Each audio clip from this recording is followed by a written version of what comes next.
Благодарам, почитувани колеги.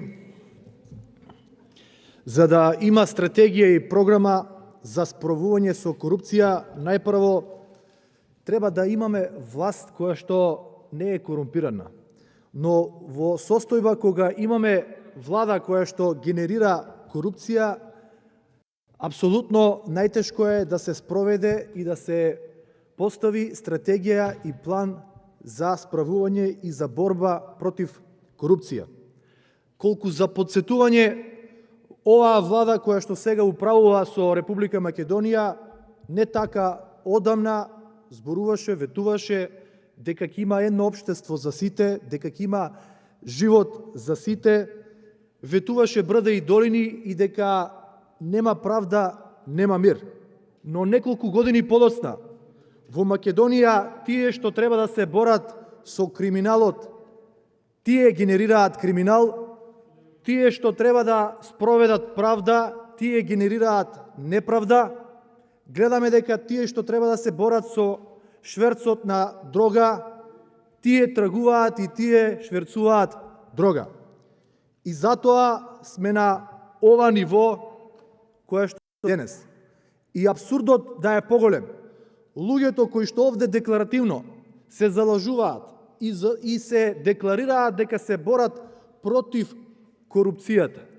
Во исто време, аз мислам на представниците на власта, во исто време генерираат корупција, во исто време даваат декларативна подршка на Комисијата за борба против корупција, но назначуваат нивен специјален министер за борба против корупција, кој што дополнително ја девалвира постоечката комисија.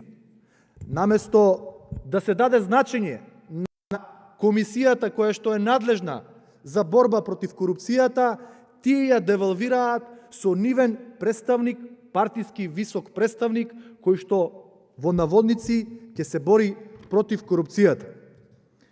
И сега, од она која што можеме да го погледнеме од Националната стратегија за борба против корупцијата, се посочува дека во делот на јавните набавки, во делот на јавна администрација, инспекцијски надзор, издавањето на дозволи, има најголем ризик, потенцијал за корупција. Јас ќе кажам, не станува збор за ризик, туку за корупција, која што метастазира од ден во ден.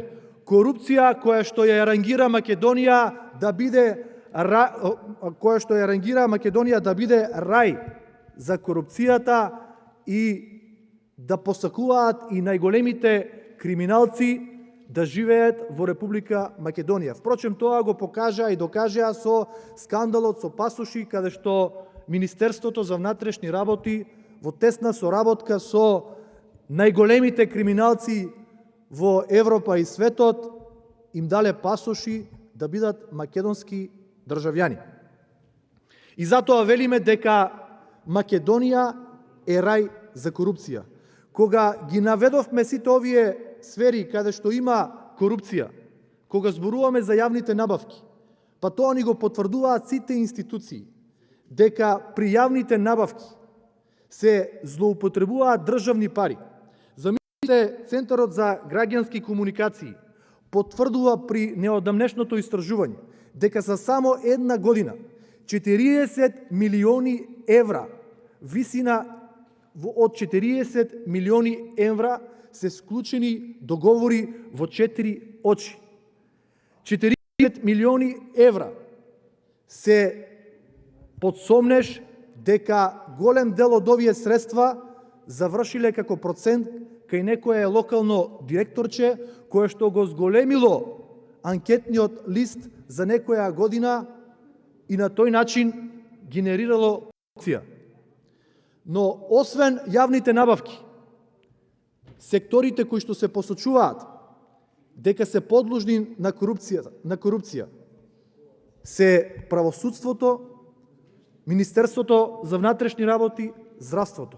Па како правосудниот систем да не биде подложен на корупција, кога истиот тој правосуден систем требаше да го реформира премиерот Зоран Заев, кој што го ставивте да биде председател на Советот за реформи во судството.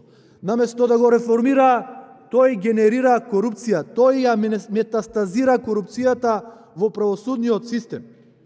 Замислете, очекуваме во Министерството за внатрешни работи да се променат работите на подобро, но наместо на подобро, тие се влошија. Затоа што во истото оваа министерство се издавани пасоши на најголемите криминалци, убици, дилери и слично од цел свет, токму во оваа министерство, токму во нашата држава Република Македонија. Во Министерството за здравство исто така. Како се подобрат состојбите во делот на корупцијата, кога во истото оваа министерство се беше актуелно и актуелна набавката, сумнителната набавка на вакцини преку фирма посредник од Хонг Конг, набавката на милионски износ на реагенси и низ за други скандали кои што ја демнеат Република Македонија и го отежнуваат функционирањето секојдневниот живот на граѓаните. И затоа преку сите овие примери кои што ги посочуваме, потврдуваме дека Македонија метастазира во корупција, а властите само декларативно ќе дадат овде подршка на стратегијата на Комисијата за спречување на корупција, а во исто време преку нивниот министер за борба против корупција во наводници ја генерираат. И уште многу пати во минатото, а убеден сум дека и во иднина, ќе зборуваме овде за корупција, но со оваа влада сум сигурен дека само ќе продолжиме да тониме како држава во корупција, а не да се расчистува оваа метастаза. И благодарам.